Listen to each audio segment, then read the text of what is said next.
Dr. Zipio Koth ma ilongoni Chuny Onagi TV Adundo Jaluo. Stay tuned.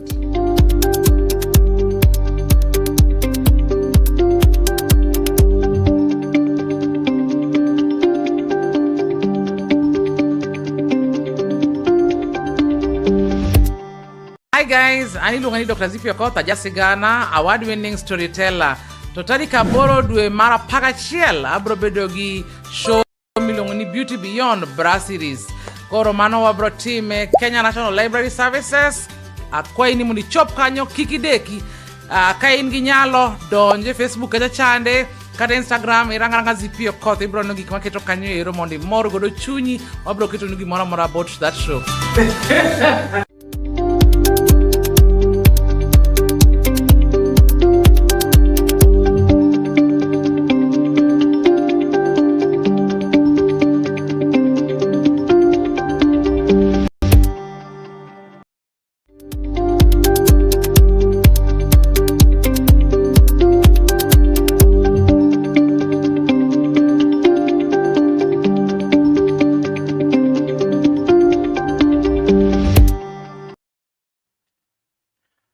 Machiegni nyakoromga jwang kamora mara mitira ka thulu makende marwa kio kinyi makawuono kinyi majabe nyakoromga jwang mabende kora geno ni chiwo maber kabisa kendo adwokero kama mdonganya ne obongo nyakalaga nyasach polo gi piny momi kinde tukchango mia kinyi koromga jwang madume chako rom okinyi masani nero kama mdonganya machaka guoni kendo makete mane Chuny Onagi TV Adundo Jaluo kama wakelo ni kacha chendro mopogro chakre chieng' wuok tich nyaka tich abich ka chendro katilo mokwongo wakelo ni kacha chendro mabende walongo ni Duond Onagi kama wakelo kacha jotelo mopogore kachiel kod jogo mabende olonyo weche mopogore koromga jwang kendo wambako watimo twak kodgi makende ka ibende wasiro pach ni to twak mabende wakelo ni to pachi chalo na koromga jwang kaka wuono bende wadhi kelo kacha wan kande kachiel kod Jakedne Ratich Oganda kendo yama bende osetiyo matek kabisa maneno ni kwe kachiel kod arita kwe odhi maber pacho mopogore koromga jwang wan kande kachiel kod migosi Audi Ogada madho kod mbaka kawuono motenore kachiel kod arita kwe mosebedo kabende koro ramo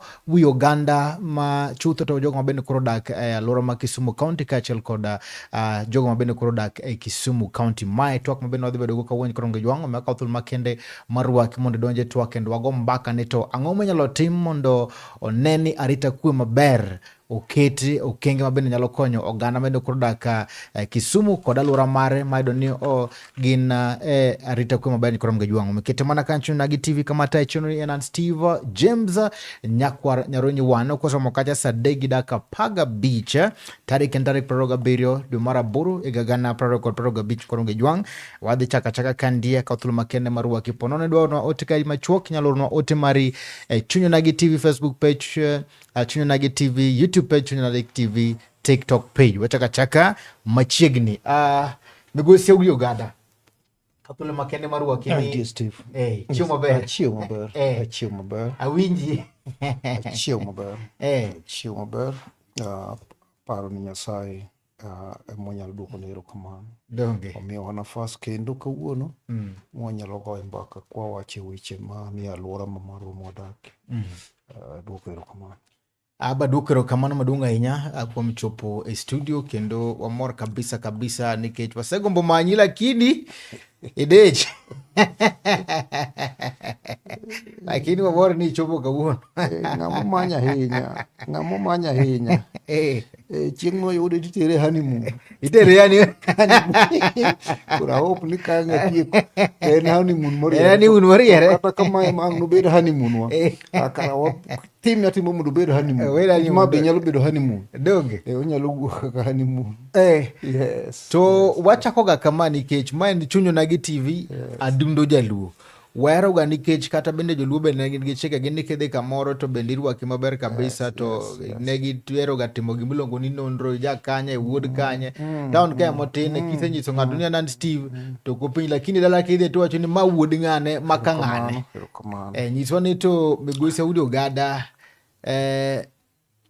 ya kona mane mar luo ka Kawuni penjo nyaka chak dhi studios te nyaka makure pok penja kamano na wacho ni London in fact kapok awacho mano aparo ni nego ubuya ubed gi gimoro ma ng'ato bire to wacho his own who is he, en ng'a, an Audi an ng'a, ya kanye, ang'o misetimo, isechopo kanye, nikech dhano te nitie gi lowest moment gi to nitie gi best moment gi. Lowest moment keep on changing. Kawuono your lowest moment minyalo wacho kawuono Steve, nyalo pogre gi kiny, kiny nyalo timre marach ahinya. Now back to the question kwadok miwinja, nyinga en Audi Ogada, to nyinga machielo ma aja kanisa. Koro kakita Audi Ogada no, to amajo kanisa. Ng'amo tisi. Nyinga iluongo ni George William Audi Ogada. Mane nying mamara official, mang'eny ji kowachi na dwaro George Audi to witoga ji keni en an. To mago nyingega jasakwa Kamnara Bondo. Dala moro matin ahinya ni Kolwendo.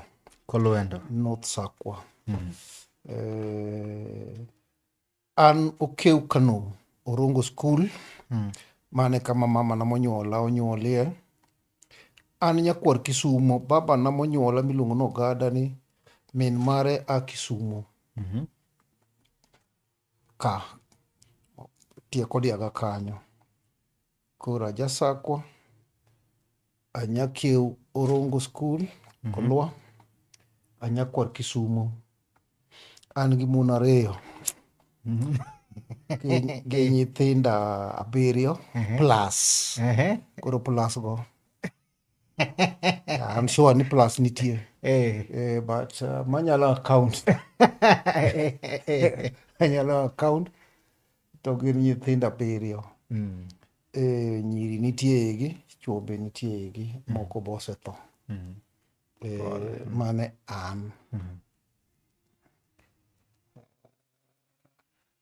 Ase chon joma nonyuolowa ni samoro ok nigi records mar ng'eyo kaka onyuol ng'ato gi sama onyuole ng'ato. But joma winja ma josakwa gi josiaywa kanachiel ong'eyo ni higa mane ng'ato ni Cornel Audi laro chief gang'awa Jauremo manosakwa. Ng'eni chon sakwa mangima no te nyaka Imbo. Ruoth ne bedo achiel. Koro Cornel Audi ma jakarabuor sakwa karabuor to wan josakwa Kamnara. Ne ochung' gang'awa. Gilaro ruoth. To koro jodalawa babana gi minwa sechego ema ne nyuola. To babawa giri ne supporters mag Audi miluongo na Audi Cornel. Koro chaki ruoth. Koro chaka Audi. Kata no kobedo ruoth. Ang'awa no yombe. But nikech ne babawa supporters mag Audi Cornel to esamo make emonyuola no chaka Audi Cornel ma jasakwa karabuor. Ma baba wok nyingi baba wok Audi. Nying baba wok Audi. Baba wa nyingi Ogada. To Audi makoro dhi omako mengo Ogada. Audi makoro dhi omako moro. Audi ni en kata kidhi majiwa kidhi sako kidhi Bondo. Kichopo Katojo ka. To Katojo ka. Signboard mondi kanyo ni majiwa. Mane kama dala ka Audi nitie. Audi Cornel, Audi jamajiwa. Iluonga na Audi Cornel, mana Cornel na nyinga Audi. Iluonga na Audi jamajiwa, mana Audi ma Cornel. Iluonga na Audi wuonu bilo, mana Audi ma Cornel. Mano ka Audi ma Kamnara. So mane kaka nochaka jaduong'. Nochaka ruoth. Nochaka ng'ama kedo. Ma spirit mar kedo no luwo. Koro mane machal gi an spirit ne luwo ji kamano. Chon kuma ji oaye jaduong' ne spirit luwo ji. Inyalo yudo ka ng'ato kata nying mane chako ji. Ne gima lich ahinya. Walala lakini ne gima lich ahinya. Koro mane kaka en. Erokamano. Yes. Kapok wadhi mabor, mana kaka iwacho ni kendo mamor gi gima iwacho ni duogi ne luwoga ji kendo nochaki Audi. Jal ma bende koro ne laro ruoth. Seche moko spirit no odonjo kuomi kendo koro aneno ka ikedo ne ratiro, ikedo matek kabisa. Wan ga gi bende wambe watemo ga timo kacha kendo watemo nyiso joluo kama wayae, luo kitwa gi timbewa. But gima bende watemo sana en chako gi ngeche mag joluo. Ma kapok wadonjo twak maber kabisa, wan gi ngero moro kama bende nogo gi yawuot Luo kata gi thuondi Luo. Ngiro ni wacho ni thuol odonje ko. Thuol odonje ko. Isewinjo ngero ni? Asewinjo mar thuol odonje ko. En gima ne ka gimoro timore. Samoro kata tho moro wuok e dala. Samoro kata wach moro modwanyore. Owuok e dala tiende ni nyithindo mawede kata joma wede oyud kotimo gima richo. Owad gi ng'ato kata chi wad gi ng'ato. Nyathi moro kata odhi onego nyathi wad gi moro kata koro ne wacho. Ka koro iwacho wachni. Tang'o ma koro ditem. Ema ne kelo wach mar thuol odonje ko. Gima otimore within the familia. To en gima moko ne richo kabisa. Koro ing'iyo thuol otimore nade? Odonje ko. Mane the meaning of that. Literally ka thuol odonje ko ibaro kogni kose wito kogni. That was now the question. Ne nyathi Audi olo nyathi Otieno ga Audi gin nyathi ng'at achiel mago nyathi kwaro chieng'. Joka kwaro. Kata chieng' yawuta chieng' ariyo to negre. Kata nyathi chieng' moro odhi otimo tim maricho matura gi nyathi omundi go chieng' gin joka ng'ato gin wede. Koro ning'iyo ni tim ang'o. Mane thuolo timore na odonje ko. Nikech kigolo kitero gi ka sirikal kucho to mano koro ko barore. Ko barore. Mane koro kelo ko. Ibaroko. Kitero gi koro iter gi polis koro wuodi gi wuoda to wano wete koro nie court. Nyathina manyako gi nyathini mawuoyi nomire ich. Iwinja kata otimre nade obet nade. Thuolo timre nade odonje ko. Koro jodongo ne bet piny to ng'iyo to de tim nang'o. Thuolo donje ko. Audi Ogada gi sani bende thuolo donje ko. Oni pet ni en koi. Otek manade. Otek. Ing'e ni tera kamoro. Majuogi moro biro na. Itera kamarach stil. Wadhi kamano. Kaka wanino. Itera kamarach. Nikech ing'e idwoka back. To who an ng'a. In ng'a. Idwoka back there. Aye to kelore gi title mi keto na kaka ni iluonga nang'o. Jakedne Ratich Oganda. Wach kedo ne Ratich Oganda ni. Oa kanye. Mar nyuol cha asewacho ni kumoa. Ma oa kanye. An Audi ni achiwo tabed achako bedo ni jatelo mar dera. No. Nochako nade. No chako kanye. Mano is one of my worst moments. Moments. Bedo worst moment mang'eny ahinya Steve. For me mondo chop kama kura betien. Worst moment mara ochua pala. An achiel kuom mumba wade manyicho ubedo go kani. Kata sani kirango wall mar Ajipout 92. Wan ge wall mar Ajipout na 92. Kijende maninti Ajip 92 kwa chako multi-party mane kelo pressure group. I was one of them. Gile mumba mancho. Lumba girino biro kaka 82 Air Force. Ne en ngama nitie army. Kijo manori embe 82 Air Force. Ne le mumba wade Colonel Odendo, Captain Owoya, Captain Owaga, Otieno ging'eny. And gibiro to giriwre kodwa kaka joma tindo ma at that time. In by that time netimango nines. Anonde ka muspal.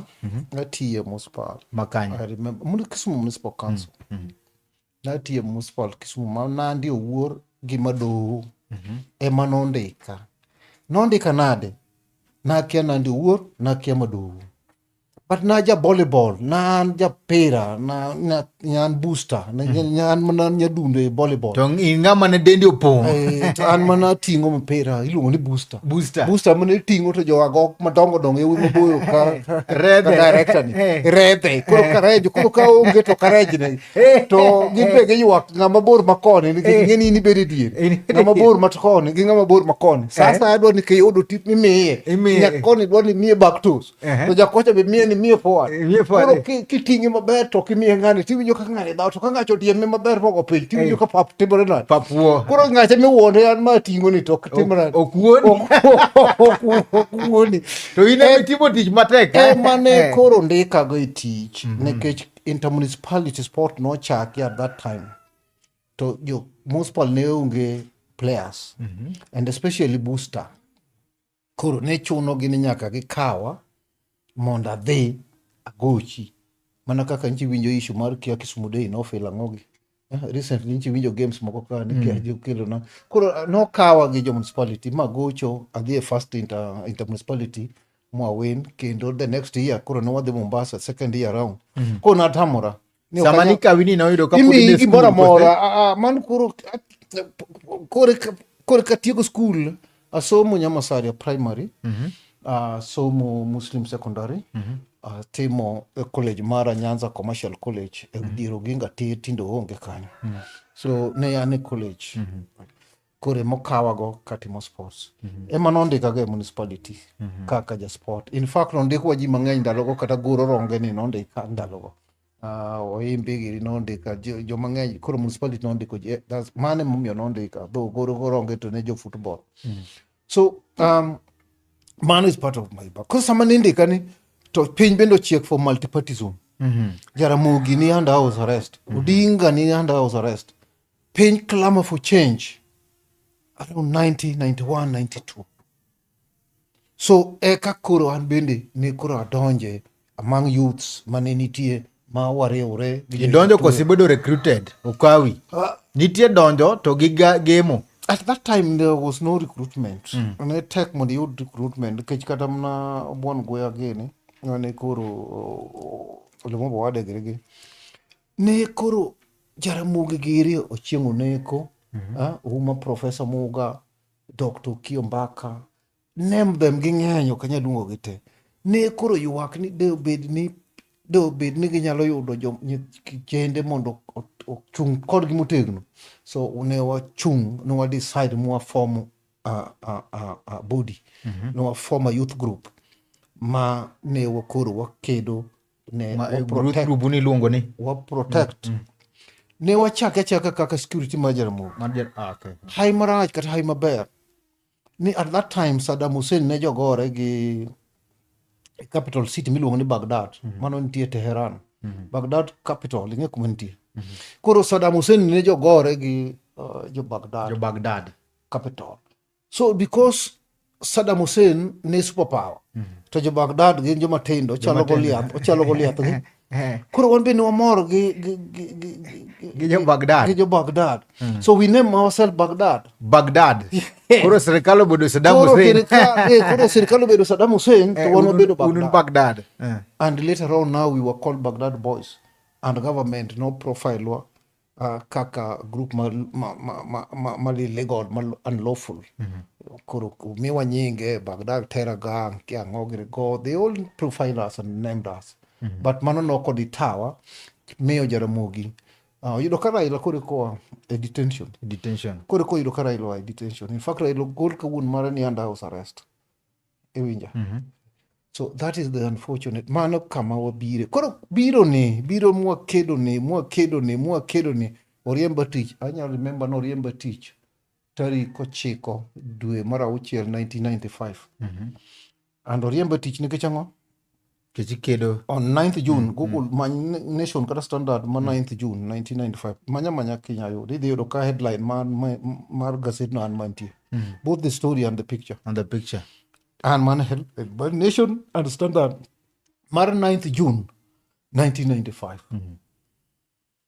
and Audi Ogada ni headline nang'o motimore Audi Ogada ni headline ni nochwage pala AIG House kaon Nairobi and that was against the law mar tich koro ong'ele oriemba tich that was my first law palane nikelo chwigo ga mane radio media gi cross examination hata bo avoid ban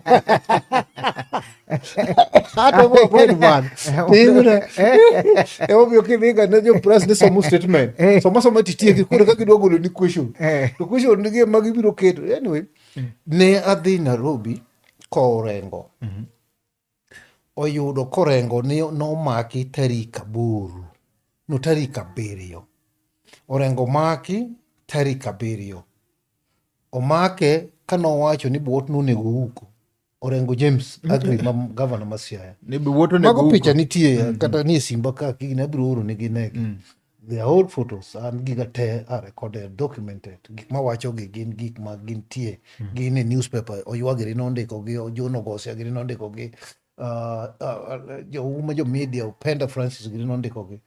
You see, so koro rengo no police mako sondoka to na tamora koro no dawo gi police nen lweny gi police koro no gore kabisa gi police gotieno kwa kuro ne giketo road block gotieno rengo ok nyal maki nitero Kisii and wan gi police headquarters nen lweny kabisa mwaloro ndara koro hai maber ni joma ne waloro ne ndara joma ne kadho koni no biro mo donjo kumwa koro jogi kokonyowa to wahingo police koro police no surrender koro wabiro nyaka Kisumu to rengo kwaya na udi ing'e ni koro ikonya to adwa ni kowa Nairobi because he was now panicking. Koro na kowa rengo Nairobi kara i Nairobi ku kara wach nitie fiswa mar Nairobi Haji House ma koro an member no kara gi yware kendgi matindo tindo dondi moko makia kaka koro Sifuna jo yware gi iwinjo Gi party, iwinjo Babu Owino giri ni gin jo tiwinjo ka lweny ni we didn't know nikech an ka ok nang'e ni kucho rach kucho miyale wan ing'isowa ni tich abich wabiro Audi wadhi Homa Bay tich abich wabiro koro an apango kaka jiri koro kadhi kujo to chwa pala koro pala ni ema noriemba ne tich ochwa pala tarik 8 kinyne tarik 9 owuok e headline orengo ni imako tarik 7 Friday orengo ni imako tarik 7 kinyne koro kochwa pala nikech adhi office of rengo to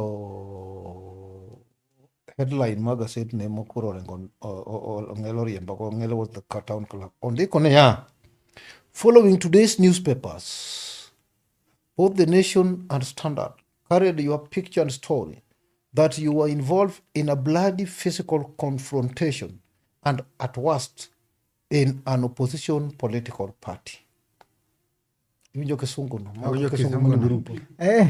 This is contrary to section this.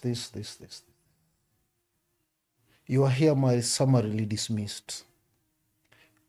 I wish you the very best in your new political career.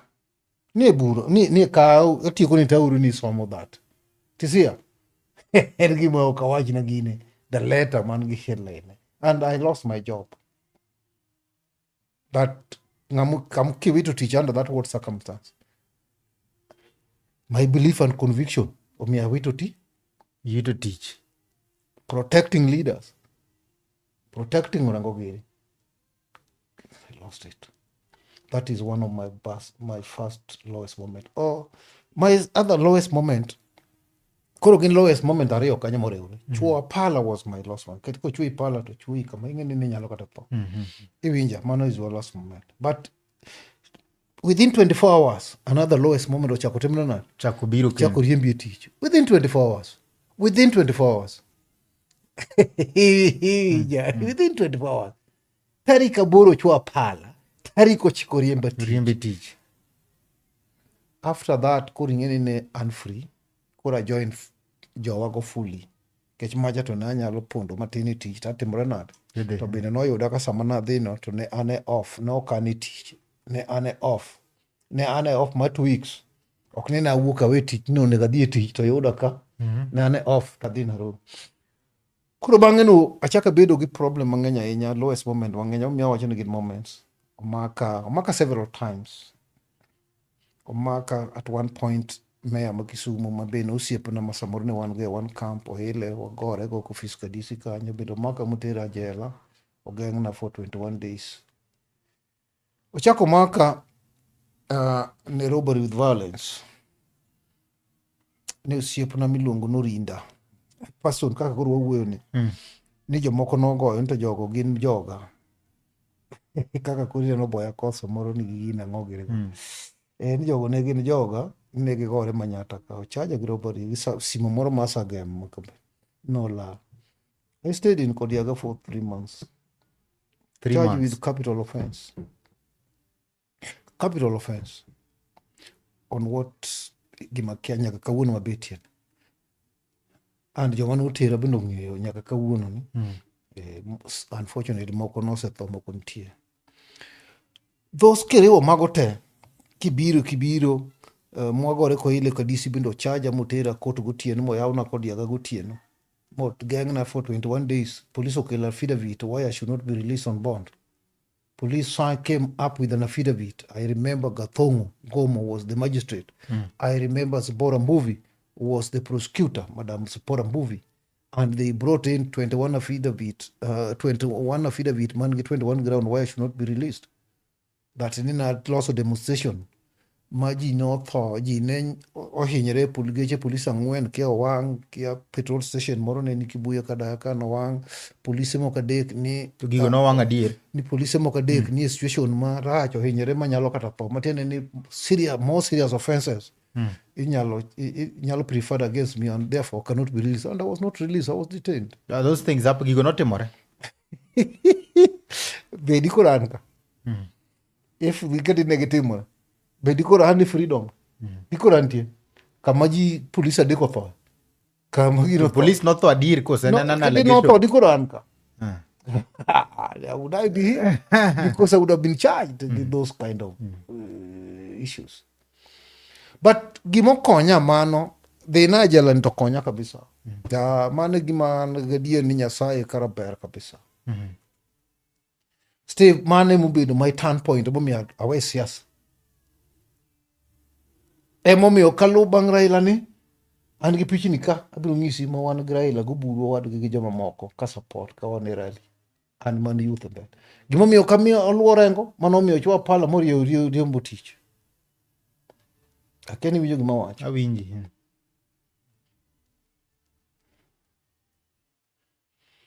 Odinga to nosetho nikech I was very loyal to Odinga and I believe in Odinga. Jaramogi Odinga, I believe in him kata mana the bure mantie go san. Because that man Odinga ne ngama courageous. Odinga ne ngama jadier, Odinga ne ngama thon, Odinga ne ngama jachir. Odinga ne ngama jang'wono kabisa. Koro mago timre na. Koro kane jela ka gima miya wacho ni joma no kitera jela ko konya kabisa. Onge okonya molo jogo te. Obed lweny mara gi meya mano tera ne kodiaga gotieno, obed mag giaro barigi. Onge I'm not regretting any of those. Ayudo 3 categories. Categories ng'eny jela kanyo. Kama koro mora momiya tegno. I met 3 categories. Moko kadonjo. To wacho na Audi ng'eni ni ng'ama ratego. In ng'eni midhe konyowa. In chiemo onge gima jogo kelo sirkal oluri alura. Nikech sami tera court to jogo bi tero e court tuya kodgi opingo ka. Iyudo koketnegi bunde kanyo. Bundi ni 3-4 mano ne oketni mag. An oketna lodh gembe gi kite. Police okelo lodh. So and they were laughing at me. Bwana timri na lodh gembe. Wasigo gorwo lodh gineno gigo. Gigo mekwa. Gik man kanyo bunde go mekwa. In ng'ama otegno, in kwa mi gigi tinyalo timo gik mang'eny ahinya. Ai bwana. I'm telling you, these are now criminals. They're telling you this. So you have a choice to make. Whether to join them or not. But the other category must serious. And Germany death row and Ma is very important, Onagi. Ma is very, very important. You can find yourself in that kind of a situation. You look a very innocent person obedo osebedo sentenced to death. Osedhi nyaka through appeal or dismiss appeal gete. Orito tho. En kato chiemo, kato nindo, pingo ni kuome. But the worst part of this, ni ng'ani nyaka sama koro rito tho ni, okia gima notimore. He was not there. The charge momieno was purely framed. Ok notimo, this man, ng'ani ne onge sin. But do you know what? Ng'ani ose accept the verdict. Gise yie ni mane kama koro. Ose yud gi makosa and he accepted en burito dhi tho. Kigo gi ng'ani mbaka, Steve. Kigo gi ng'ani mbaka. To ang'o manot? Inyalo penj no dipar. Inyalo penje pile. Ng'ani oditain his innocence. Adier nokotimo. But odhi tho. And some of them ikwanya chiel. One kanyo, idhi nego, moko be pod rito dhi. So one get that category. The other category ma serious ma bende nomiya teko kabisa en category mar familia mane laro lo kata anyuola mane gore in kata an gi nyithinda wagore kata wuoda wadwa moro mwanego nwalaro lo koro makwa wate gi nyithinda te samoro an gi yawuoyi adek kaka wacho ni an gi nyithindo omakwa te nyaka an to macha be notho koro wan e jela to osekumwa oseyudwa gi makosa ni wanego one of us osekumwa for life nyaka chieng' ok nudog lobno osemiu life sentence ute ng'ato gi ute te familia omi life sentence ne gilaro lo any life sentence is there forever. Ng'ani be kigo mbaka familia ni kigo kodgi mbaka jela. That was an opportunity jogi kuma nanya yude munda go mbaka unge. It was in prison. And they gave me a lot of strength. If this person jogi gruba riogi kirango gruba riogi. Iyudo kasamile mu to koro gidong managi verses muma no bende muma no verses moro verses mara bedinego mar Mishak. Kaka ne Mishak ga bedinego Nyasaye okonyo mogolo wall. Kaka Nyasaye no konyo ng'ama nogol e bur sibuoche ni Daniel. Those are the only verses, Steve. Ma jogi lamu magilamu into Nyasach Daniel ne kanye.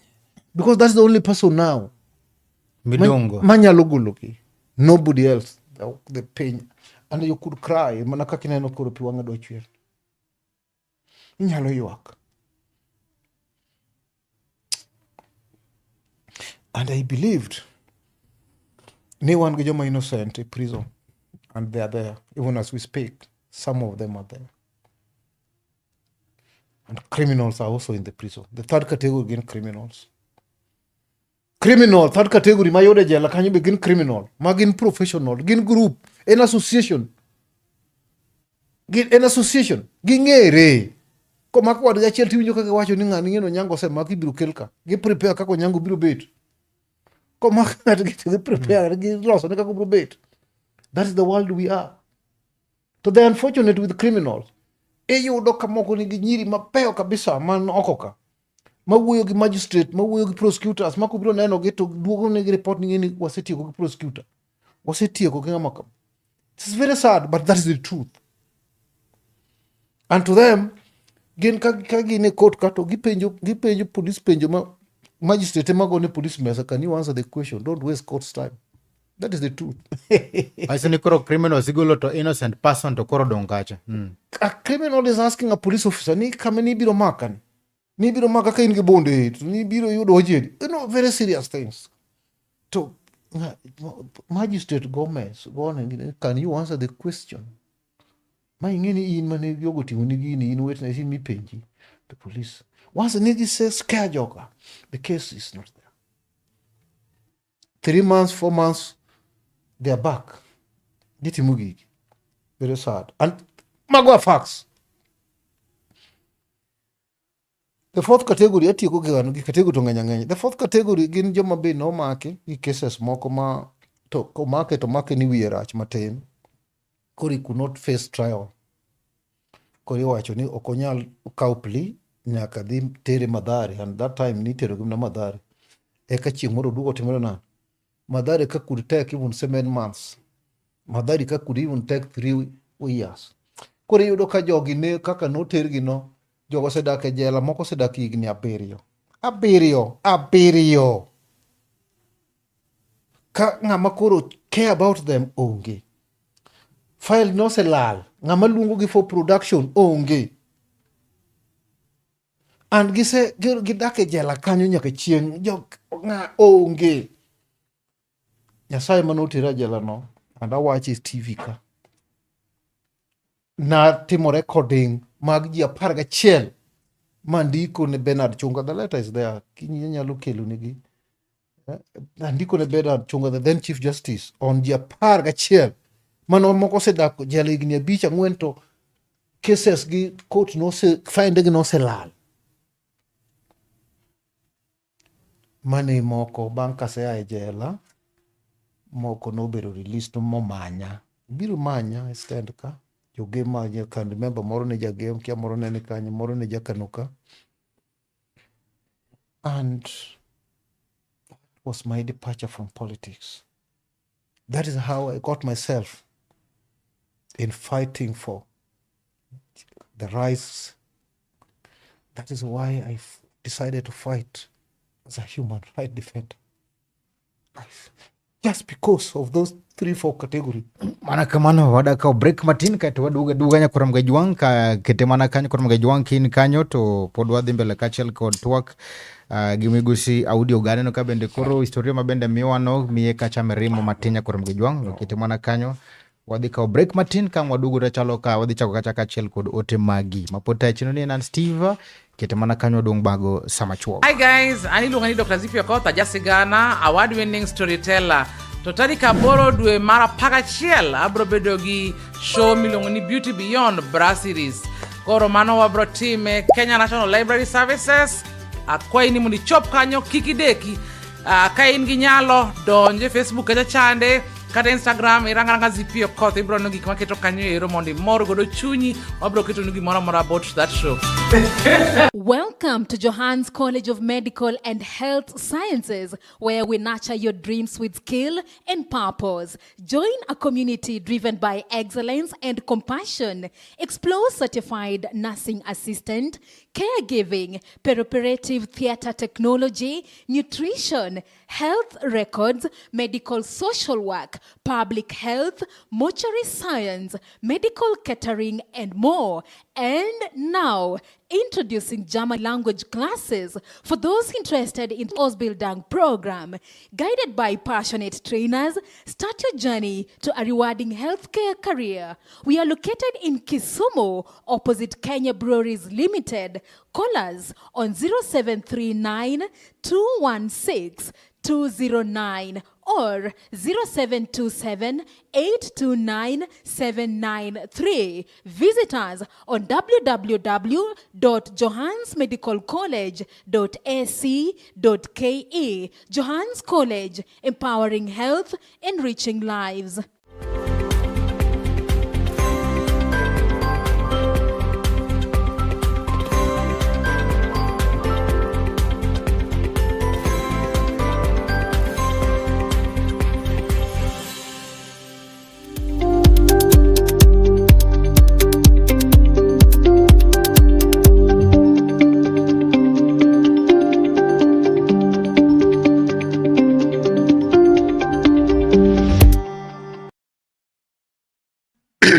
Mana kamano nya kuram gajuang kamora mara mitaka utul makende maru kikende tilo mara rio mara Duond Onagi kama beno wanyisa kacha ni cheng wuktich ka wuktiche chakra wuktich na katiche beach wakilo ni kacha chenro nya kuram gajuang tilo na mokuongo chenro mopogore kama beno wakilo ni kacha jotelo mopogore kacha kod jogo mabene negelony kama beno wago mbaka kaginyiswa ni tose gange chalo nade kudure kacha kod twak mabeno wanagodo kawenye kuram gajuang ibende wanyisi ni kete manakanyo ponono ni kacha gibende medo mora kata mana ote mora mabade dige bed goronye kuram gajuang kudure kacha kod gino bendo wago mbaka kandieto warwaka chenro makawuono nono ngabeno wago mbaka kacha mar arita kwe makisumu to migusa Audi Ogada wachonya komiwasegane to no chako kanya gino mabende koro miyo okedo ne Ratich Oganda makisumu apani ibende gisana nya koro mgajwa ngeni chal mar Kisumu County kachel koda arita ku kosebedo mabere nya nikeche wige mokalo kanya go sebedo kachel koda njore mopogore kama bende koro ngema osebedo kalal kendo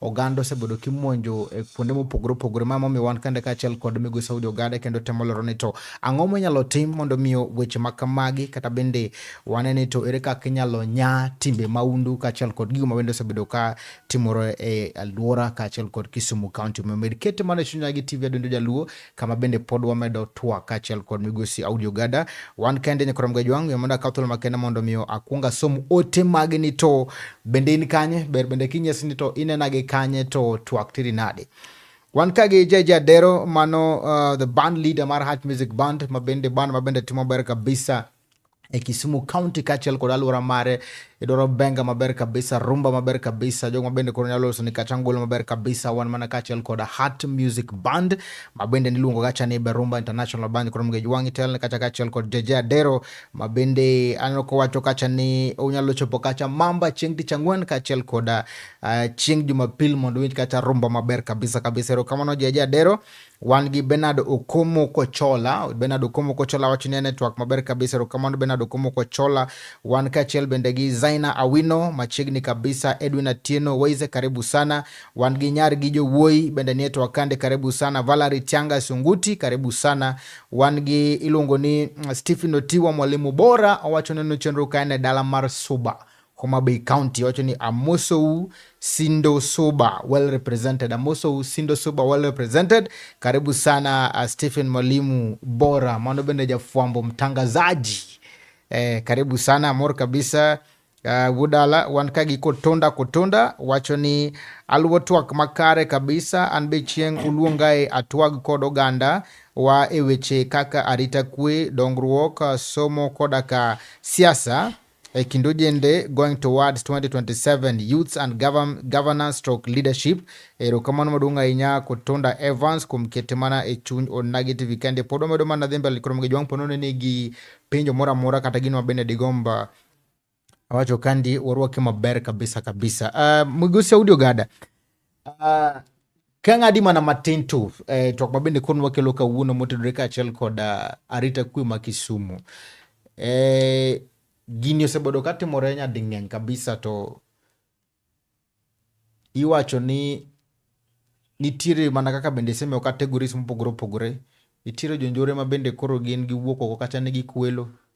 Nitiere arita kwe ma bende semoko ikelo kaachiel kod jotelo ma bende koro semoko koro donje paw siasa. Nitiere moko ma bende koro ikelo kaachiel kod maybe peer pressure, gik machalo koda kamano. Nitiere moko ma seche moko bende itudo gi police, mano mon wacho ni seche moko thulo donje ko. Koro gi lony ma bende in godo nikech dogi bende ng'e seche moko gino ma bende gilaro, inyalo nyiso ni to ang'o mosebedo ka seche moko medo kata nyayo kwe ma ber ma Kisumu County. Steve, research no ler kabisa, ayie kode nikech iwacho weche madhi chiegni ang'wen kanyo. Nitie jowa ma josiasa moko kuom josiasa ka winji marach, mana adier nitie moko kuom josiasa ma wach mar kethruok mar arita tie ywak negi. Nitie jonjore ma gin piwa jonjore, gin criminals, gin tie giteko opportunity sama gik nitie. Nitie polise ma moko ma bende wach njore ni oseluongi e nyinge kata moko osebedo ka timo protection ne jonjore. Nitie groups mopogore opogore ma rowere ma bende nitie mopogore opogore, mago gin adier makende e wach njore ma chando alwora ma Kisumu ka, to kata mar region wanite wan gi similar gik ma chalo kamago. Kawuono mawuoyeni en odiochieng' mwaparogo higni 15 mar katiba. Katiba mane watimo 2010 ma an achiel gik ma awacho ni ka gin gik mane wakedo ne mondo wayudi. Mane momiyo naluwo bang' jotelo ka, mane momiyo wasiro jotelo mane dwaro lokruok go. Achiel kuom gima wa celebrate nyaka kawuono en katiba no. Ariyo kuom gima wa celebrate mano kwongo kabisa ne en kelo multi-party repealing mar section 210. So mago gin gik ma wanyalo wacho. Ai mar adek ma be koro wa celebrate sani en devolution, ma bende koro wayiere ni chakre 1992 nyaka kawuono ni gik reforms adekgo osekelo reforms mang'eny ahinya, obed judiciary, obed kuonde mopogore opogore as a result of that. So issue mar arita kwe under the constitution, ni karita kwe, ting' mar arita kwe en mar ng'a. Constitution wacho ni ng'a man gi responsibility mar neno ni jo Kenya oriti. Steve, the law is very clear, the constitution is very clear. Kirango article 238 of the constitution, de bedo nyalo google to some kendi nikech samora ulga wacho gi samora ng'ato wach na wacho gik ma mamaga. But kisomo article 238 of the constitution, mokelonwa gimiluongo ni national security organs. National security organ under Article 238 of the Constitution. Article 238(1) wacho national security organ and armed forces. Armed forces kanyo nitie unit adek, nitie navy, nitie jo marine, nitie jo ginego. Then wan gi national intelligence. Mano mar ariyo, migawo mar ariyo. National armed forces as 1, national intelligence as 2, and the national police service as 3. Unit adek gi under Article 238 of the Constitution wacho ni their primary mandate and protection of territorial, mano mar armed forces, ng'eyo ni kiepwago pinje mamoko riti. Protection of rights, our lives, our property, our peace, our integrity, our sovereignty. Magi gin ting ma omi joma waluongo ni security organs magin adek: armed forces, NIS, the national police. So mago under that article jomochung'ne weche mag njori, jok madibedie ni ae kuonde mamoko kabiro ketho ratich jo Kenya. Omiyo ka nitie weche mar nyawo mag issue mag njore makoro wachalo mwawegi, nyaka wadog back nikech the greatest responsibility ni kod. But again, kibiro mos kirango kendo subordinate laws machalo National Police Service Act, mago koro waluongo ni subordinate laws. Yeah, the Constitution and the Supreme Law. But National Police Service Act 2011 mamano bido wuok mana bang Constitution 2010. Hiwinja. Mane mogolo bende police force to be police. Kendo under that section kirango section 24, section 27, section 35 of the National Police Service Act is very clear on the role and function and mandate of the National Police Service. Very clear, section 24, and I'm repeating, section 27 and section 35. Joma winja nyalo somo. The function and mandate of National Police Service, the function of Administration Police Service, the function of Directorate of Criminal Service. Mane mamia wacho section 24, National Police Service, 27, Administration Police, and 35, Directorate of Criminal Intelligence. Mago joma nigi ting mar ng'eyo gi timo gimiluongo ni crime mapping and crime management. Ka udi choko ga ji, onego bed ni ging'eyo na udi choko kama udi choko yudhe 30 cha odwa dhi go kanyo to gitimo ang'o. Rally biro Kenyatta Sports Ground, onego bed ni police nteo nindo kong'e ni rally makinyni ng'a gi ng'a matemo ang'o giri madhi timre rally, onego bed ni dhi report ne nitie mang'iso rally no kinyo ok nyal bedo gi kwe. Kikwelo kondele bedo kaka mapping osegolo ni kondele ke en hotspot. Crime maro dhi malo. Police should be knowing ni ang'o makmiyo kuma kondele dhi malo. Ka en Kibos, ka en Ofunyo, ka en bus park, ka en kuonde gite. Nyaka police petie ne osetimo mapping mong'eyo and the reason and gi kit joma kendo njore area no. My teach police detection and prevention of crime. Detection and prevention of crime. Detection and prevention of crime. Ang'o matamo police detect crime? To migosi gigi chike ginitire to Yes. chike gi That is exactly that's where we are chakre chon. Mago koro nyawo wakuongo wacho na ng'amonego Ng'amonego be nitimo gini. Yes, tang'o momiyo gitimo. Tang'o momiyo kitimo. Mano comes up late. And you are right. Mano koro bire buo kwaseng'eyo ni ng'ama nigi ting. Ng'ama nigi ting. Iwinja. Koro gima wawacho joma nigi ting ma miyo ok wanyalo olo ywak negi. Sa asaya ma gik makamagi nitie. In fact, sam piny oru kawuono sani ayudo ni dala Ranguma man Koru. Jokuoge odonje mokwalo dhoge te gi gike te kawuono ni Koru mamano pod mana Kisumu County. Nyochi neno kolweru former Siaya manyo neg seme mano pod mana Kisumu County. Kirango matimre town ka pile gi mano pod mana Kisumu ka to wan gi ng'ama iluongo ni county commander under the National Police Service Act, role mare en wun ema nyaka take responsibility to wan gi ng'ama iluongo ni county commissioner ma is the chair ma security. So each county nigi security chair ma mare ma en county commissioner. Siaya nigo, Kisumu nigo, all counties nigi chairs ma gin county commissioners, and all counties nigi county commanders. Ebo county commanders wan gi OCPDs. Ebo OCPDs wan gi OCSS. Ebo CSS wan gi units QRT kia mori lungo na ngo Cobra ineno ngegi iwinja gigi te koreo tijgi en mana chiel mar neno ni safety ma japiny mwandu ma safety ma mwandu japiny tiyudo kaka ta mpesa ikwalo kata godiochieng' ka bunde muoch godiochieng' nyoko muoche ka Kenya Power odiochieng' ukiny 1,800 dhi iyudo ki pile. Ang'o marach? Ang'o motamo tich polis ti? Mae gima koro wang'i ahinya ni to ang'o madhi tim? Seng'isi kaka weche mag chief county commissioners magin chair mag security, county commissioner mag county, DC luongo ni DCC mago mag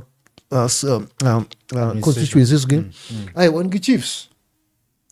Then section 96 man the National Police Service Act be okelo gimi luongo ni community policy. Nie chik section 96 of the National Police Service Act 2011 okelo gimi luongo ni community policy with a mandate and function. Ebo community policy bende county commission chako okelo gimi luongo ni nyumba 10. Monego be ni kwa dak dhoudi 10 kata kama utieni ka dhoudi osero maparo onego be ni un gi ng'ama rango security mar ji 10 makagi. Ang'o matimore? Gin kanyo iwacho non gintie to ogiti. Functions go gintie. Serikal wacho ni gintie to are they working? So mane the biggest. That is the challenge. Mane kama wane ginyao, Steve. Ni ang'o momiyo wachopo kama wachope ni. To in fact wachopo kama rach moloyo. Steve wachopo kama rach moloyo. And kama wachope ni nikech indecisiveness, inaction, quick response mar police different scenes ma kuonde ma ji dware kony ok osebedo maber. Omiyo kawuono ni wawuoyo ka jopiny kata gi grube mamoko ose lynch, ose wang'o jomoyud machiegni kata miparo kata mipimo gi weche mag njoregi, iwang'o gi pile pile. Mano ng'iso ni we have failed. The criminal justice system failed. Japiny koro timo protection mamare nikech nyaka ikwong irit ngimani, to nyaka ikwong irit kamidaki kapok ibilem ng'ama chielo. To ka koro kama udake ni biginjore ni chopo kama udake to dwa bedo pile. Area mar Nyamasaria ni kidhi kanyo iture dukni pile tieno kotieno. Wachopo kama johala investors mawa ok dhi invest, ok dhi timo investment e gwengewa mang'eny ahinya. Mano duoka insecurity. Mano pod dhi jimba insecurity nikech ka investment nitie to employment miywago ni nyithindogi tich onge, bende pod ok dhi yudre.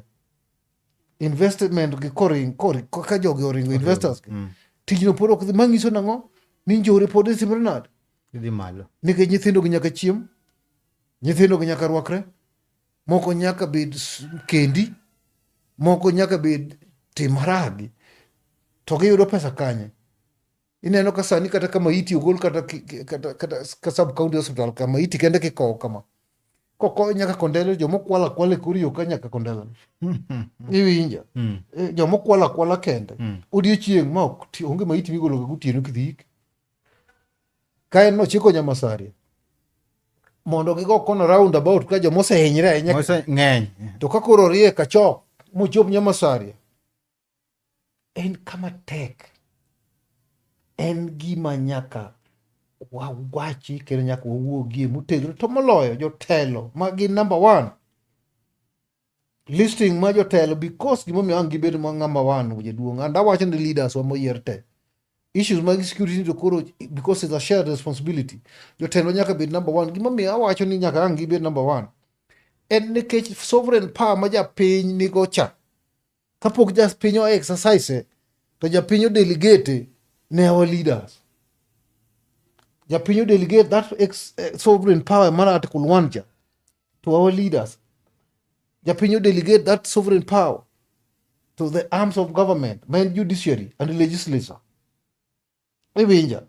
The sovereign power no man go direct in kode direct joma winjo gi kode direct, but the same power mo katiba chi omiya no to mino wacho ni katiba no delegate in those arms: judiciary, legislation and representation. Omiyo ka jogi ok nyal come up mondo wa address this issue mar nyithindo mar insecurity ni.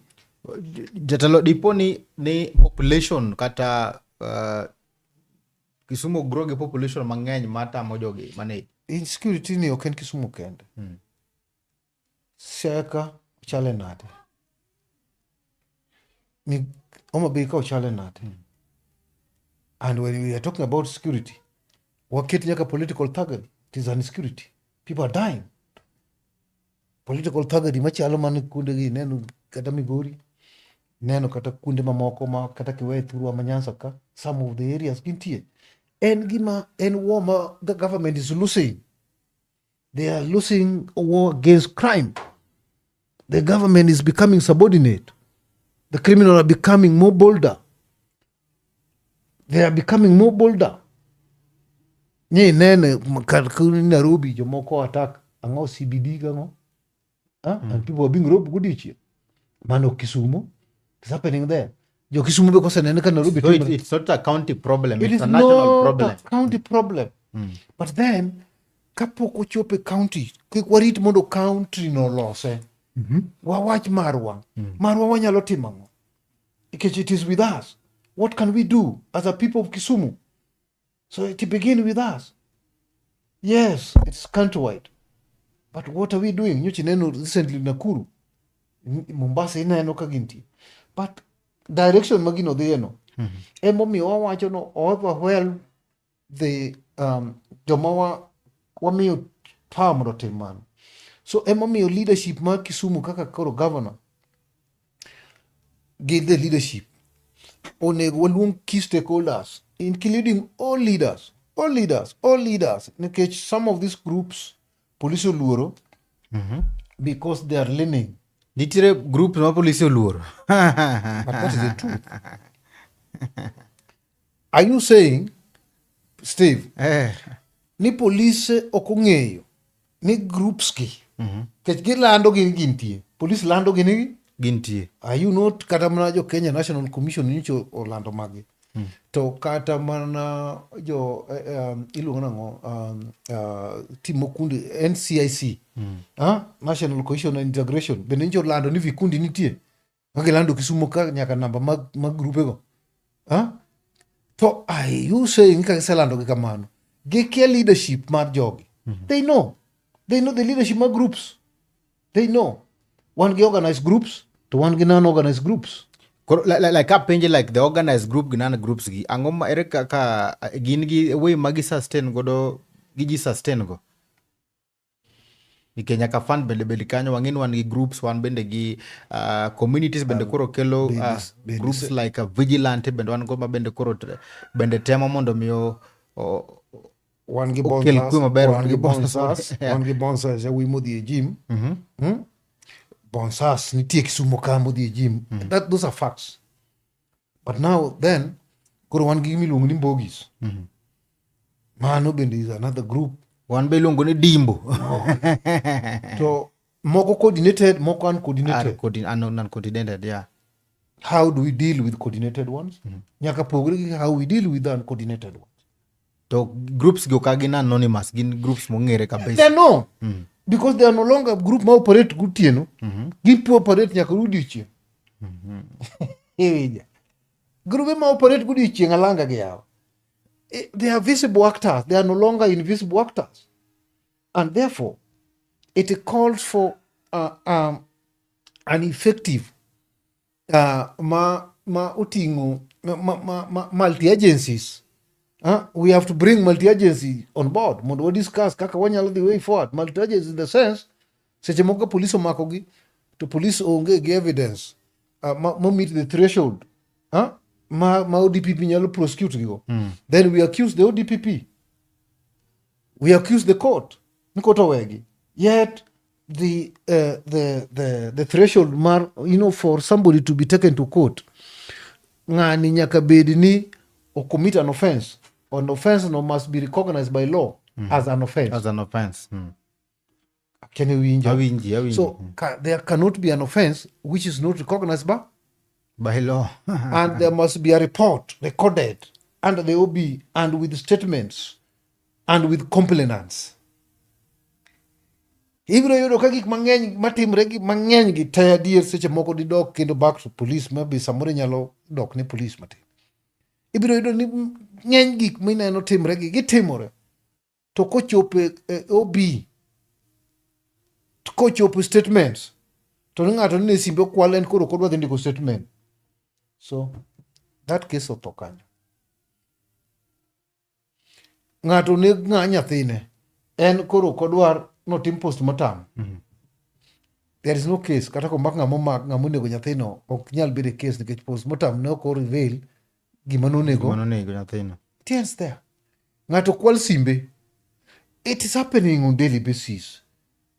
Then winjruok, mediation between suspect and complainant bende has meet the tell order. Article 159(2)(c) oyie miluongo ni mediation, but it says that mediation must be just, must be within the law, must uphold the constitution, and must be moral.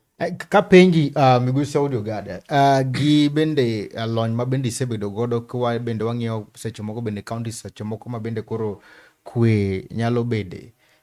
Ineno ni ang'o monongo bende inyalo tim mondo miyo cases ma bende koro ng'eny mag arita kwe gi odog piny. Bende en gima inyalo kony koso en ana koro en part of life koro dag. Ni neno kwa yuago wach Coptic. Roundabout ni nego ji pile. So ka wadwa tieko tho mar roundabout no, medium term en mane, ma immediate ne en mane, ne nyaka wadisai gol gino. Middle term en mane, and a long term solution makoro wabiro accident ok chak negi ji kanyo kata dok chien. So mid term solution mar mondo waduok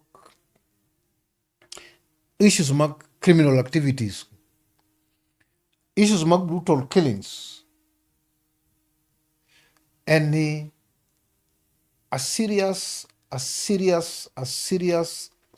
stakeholders forum. Key stakeholder forum be called. Let the leaders be there. Let the government be there. Let the county government be there.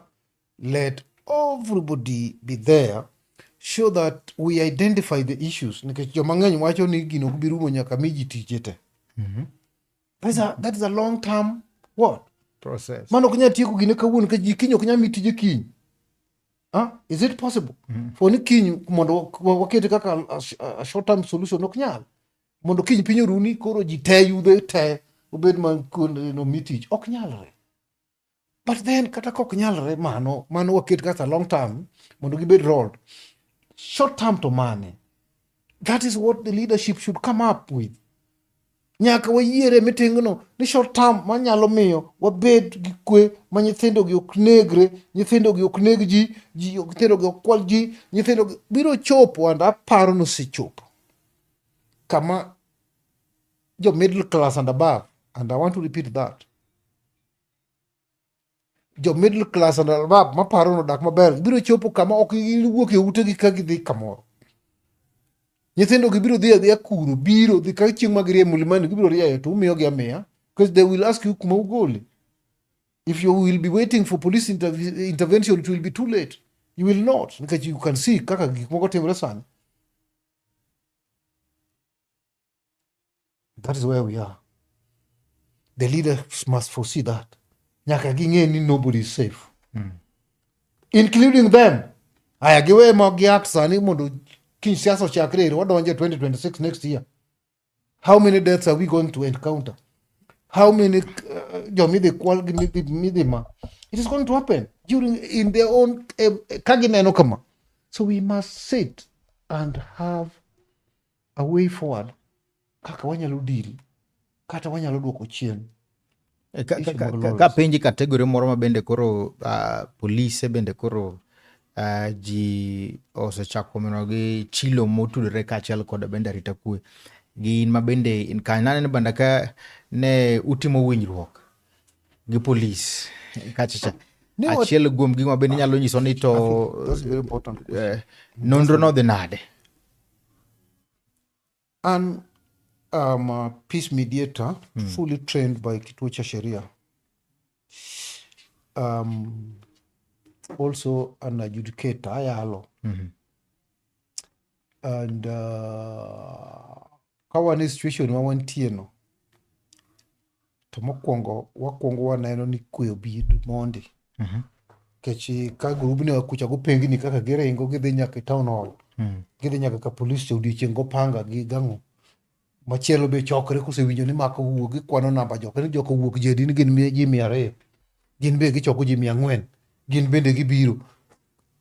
Mago pichni mane waneno mana pichni machalo jok e sinema machalo jok Kampo Chiu, kia Kampo Chea.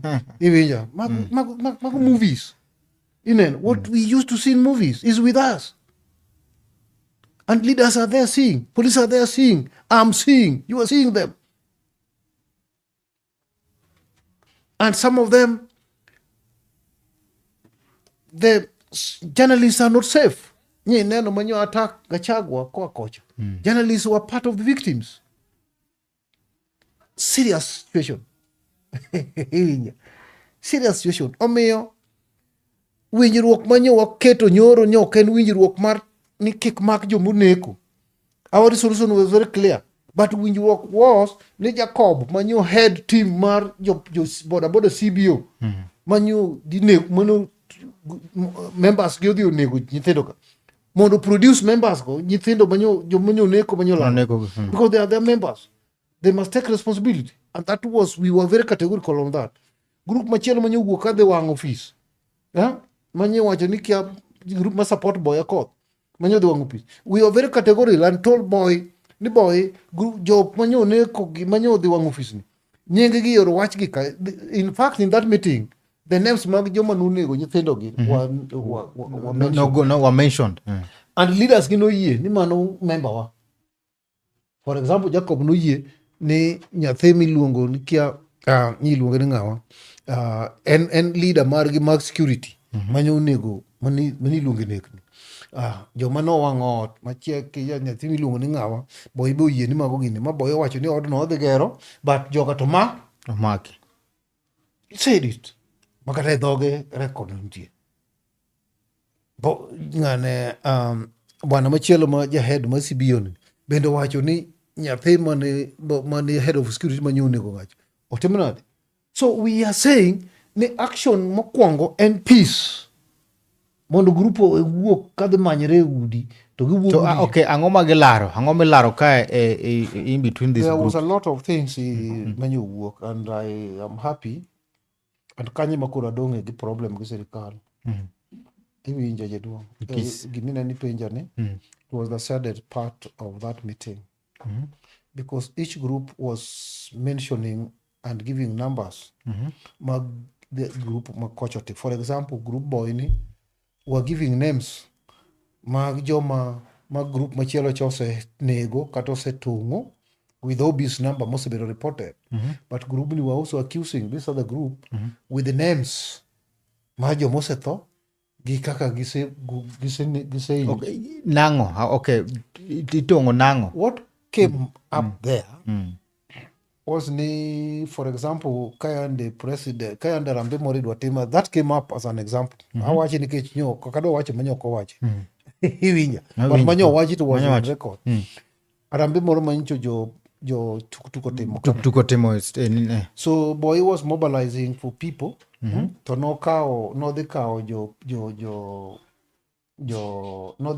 apiko mondo kich notemo riwo grube Oganda, grub Oron, grube gi te nodwa ni yudhe gi te nikech nong'e ni kowe gidhi kacha ka gipogre to lweny dhi wuok. Koro according to him, he was bringing these youths together mondo mi ji odhi e pap kacha ka gin wan ng'ato ka ng'ato dhi osangliam na ng'a to kik lweny timre nade.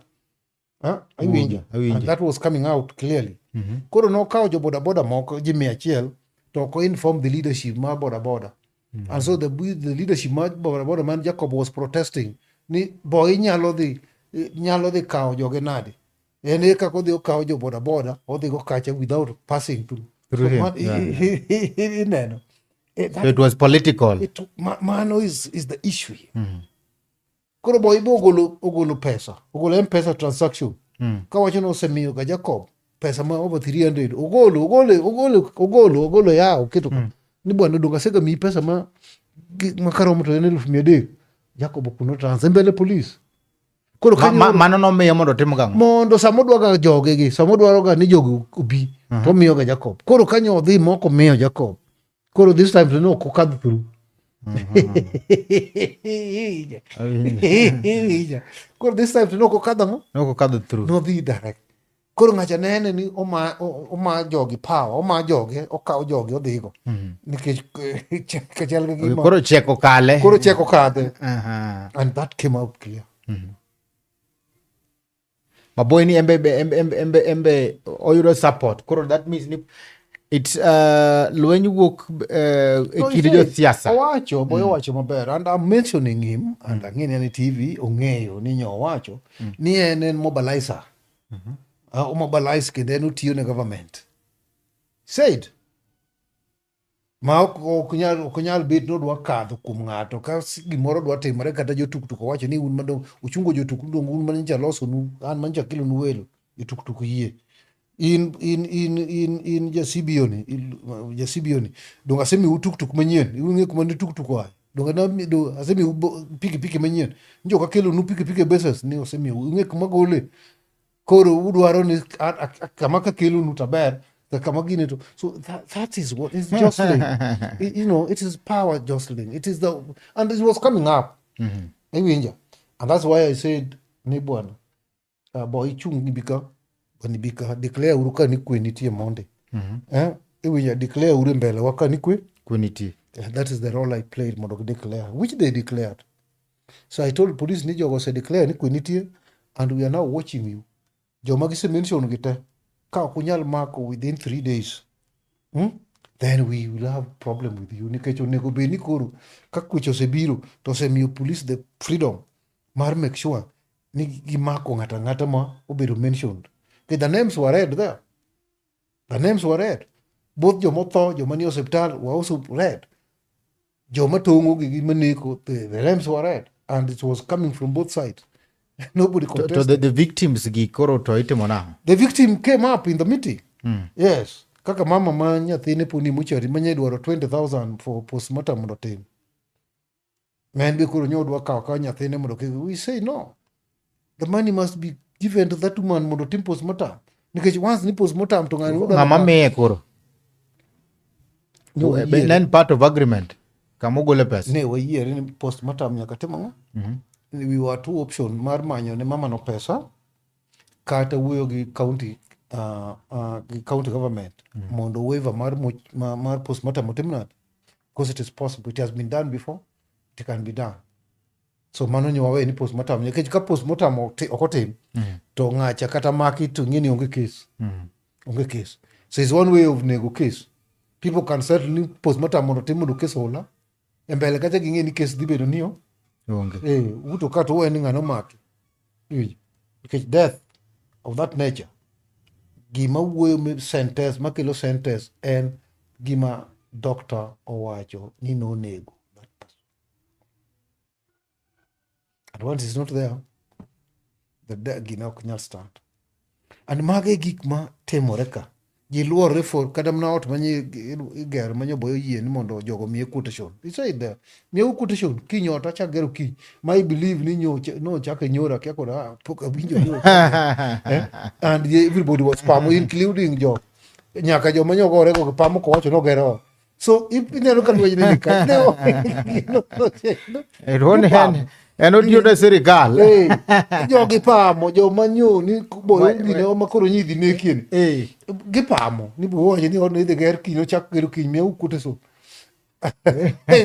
so come on in that situation, are we really settling the issue mar criminal or the issue of lawlessness?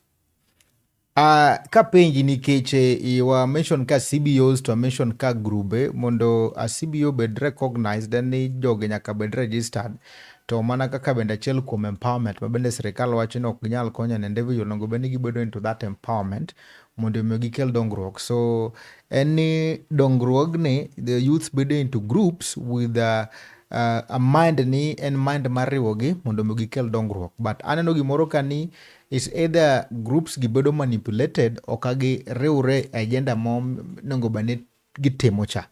As we speak, the issue mar CBO was disbanded by governor. So waonge gimiluongo ni CBO. So Boda went ahead and registered Kisumu County Boda Magin got registered what? Certificate as Kisumu County Boda with their leaders. What is the difference? Kisumu County Boda It's only the name. It's only the name. There's nothing. Okay, Governor Angomo ban miya ka winji kech koro gihobo do band ka ok winji. Joka ne operate under Kisumu Boda CBO. But this Boda CBO was a MOFAS. It was a MOFAS. It was an entity that was illegal, that was not recognized. But you know, sometime, like when we were agitating for change, multipartyism, you see, the movement Temanotiogo were all unregistered. They were movements. And again, and all Katamna Fordini was a pressure group. It was not a registered. So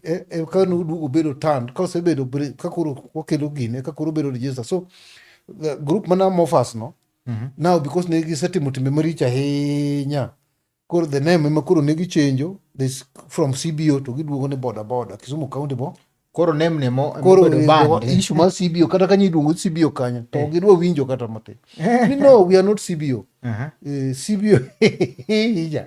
But they remain the same thing.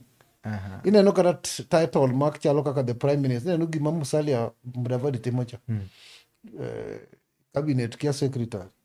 To inyalo mna change to bedo ni an prime minister. Inyalo change to bedo gine mi change to gicha to remain the function and remain the same. That's exactly what's happening.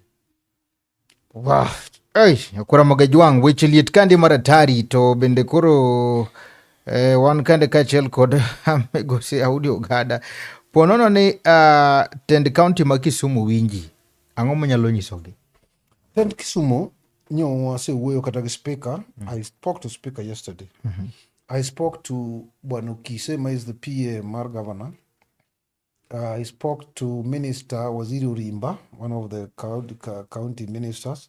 I spoke to the deputy speaker, Mama Nerea. I spoke to both the speaker, Oraro, and I spoke to the deputy speaker. In fact, deputy speaker to one gonya kaka police.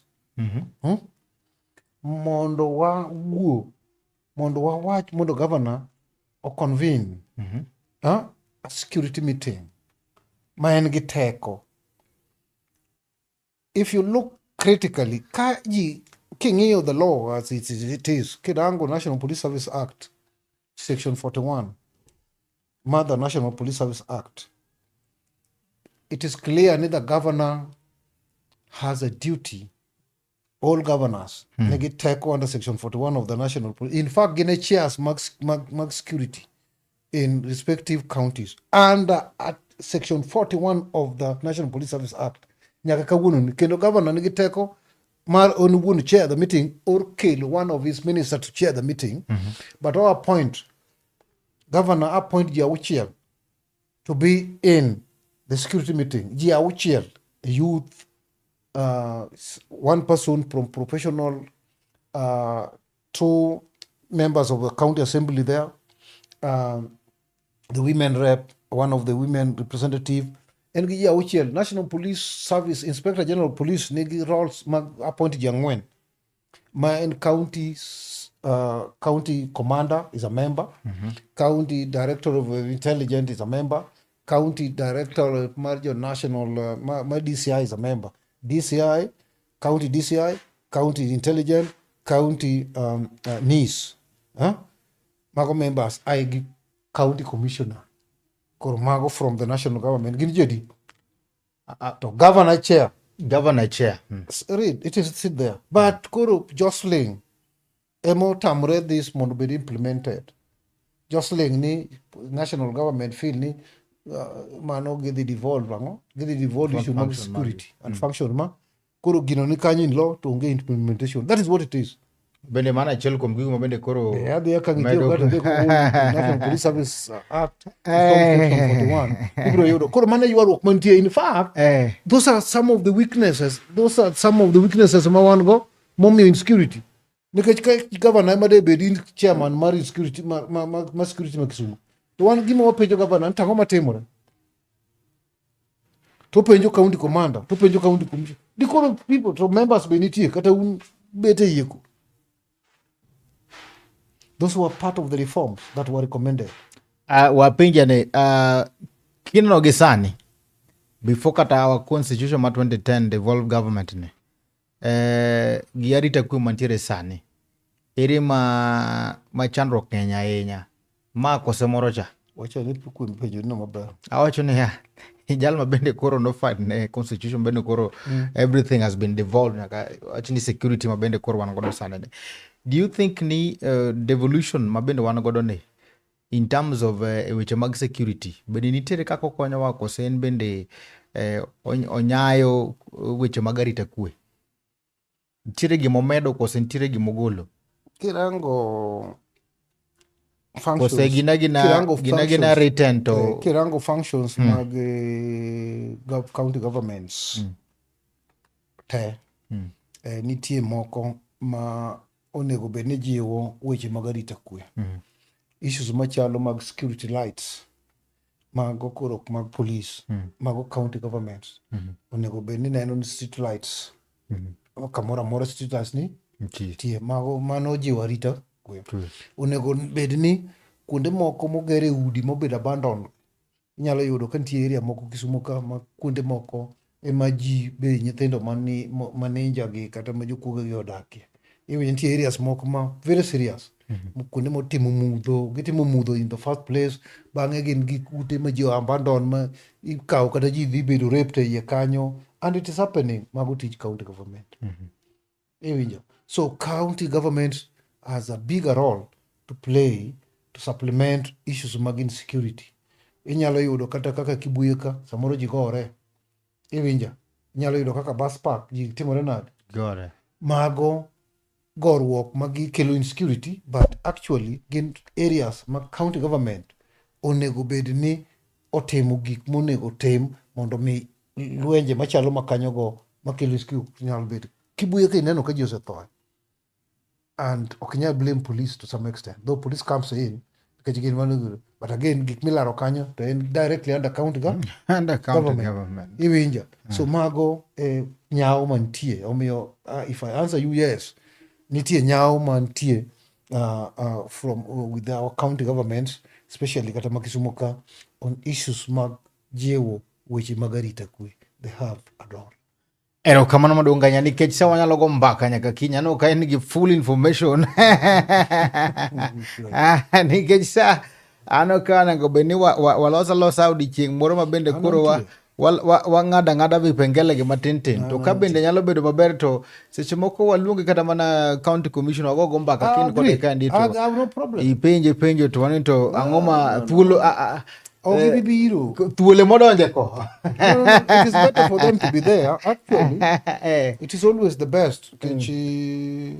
Let us also hear their side. Yeah, their side, yeah. And kama wan bende wawache moko winjore.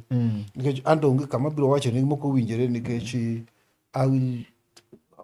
awacho ne ga pile kata nyoro manyo meeting. So there is no problem there. Me I'm available. En mbaka manyaka wagoye mbaka. Nikech kata kawuono ni udhi lando issue kaka mar karangoma macha dala maduong' makane jo kendo ndik ni youths mag Kalenjin. Those kind of things. Gikelo tension within ethnicity. Inyayudo ni yudhe makalanjin no vamia kanyo. Nyocha be nyeyo njo ng'ato ndiko ni negi vamia plod jokudinga moro be ni kanyo. Iwinja. So why should Kalenjin at this point attack jowa modak kanyo? So that's a big question mark. Maybe somebody is driving the tension obedi kingo gilang. Ko kamano ya koromage jwang henero kamano dunga nya kum kete mane Chuny Onagi TV Adundo Jaluo kama bende ne ta channel ya Steve James odhiambo kapoka tiko mana koponi migosi Audi Ogada nege watch mugik mawese moko do mondo nyis japeny kapoko tieko. Anda kwa Oganda ni jowa mawinja wan gi kethruok mar arita kwe kuonde te mwadakie estede wagite omiyo akwayo mna jowa duto seche duto mondo ubed motang' mondo une ni waduto wayudo ritruok kata ogeng'o weche mag njore gi to moloyo jogo duto ma nigi report moro amora ka uluoro dhi ka polis to unyalo miya mondo wane kaka wanyalo tiyogo mar neno na arita kwe obedo maber. Ne county government en timuru gik monego utim to maduong' moloyo ni governor wakwayi governor maro ma Kisumu mondo iluong bura kaka governor, iluong jo county assembly attend, iluong the national security team attend, iluong stakeholders duto mondo wate wabedie mondo wago mbaka ni to dwa timang'o e weche mag kethruok mar arita kwe. Akwayi mano nyalore mondo waduto wane ni alwora marwa obet maonge weche mag njore ma dhano tho, dhani tong'o go panga, dhani tong'o gi le, dhani go gi chuma. Ok ober gavana, wagouru mbaka wachni mondo wakaw atua manyalore. Ero kamano maduong' ahinya migosi Audi Ogada kuom kawo thuoloni makende mondo mibed kod wakandi kendo watwage wechego mag arita kwe ma Kisumu. Wagoro kamano maduong' ahinya kaachiel kod janeno mara ma Chuny Onagi TV Adundo Jaluo kuom kete mana e wang' jowi makanyo koromge jwang'. Ero kamano maduong' ahinya kuom ote magi mabende ioronwa kandi kaachiel kod paro mopogore opogore mabende ugolo kandi. Wagoni ero kamano maduong' ahinya kaachiel kod japicha mara mane sido kandi iluongo ni Mumo to kod Medusa ma chenro ni moneno ni yudo chenro na achiel kaachiel kawuok e studios mag Chuny Onagi TV Adundo Jaluo nyaka kamoro amora maitire Nelson Mandela Okore gimane ta chenro ni en Steve James nyakwar nyaronyo wano chakoro kanyo kang'oromo kacha sa 12 modhiambo odiochieng' ma kawuono oritu umasane.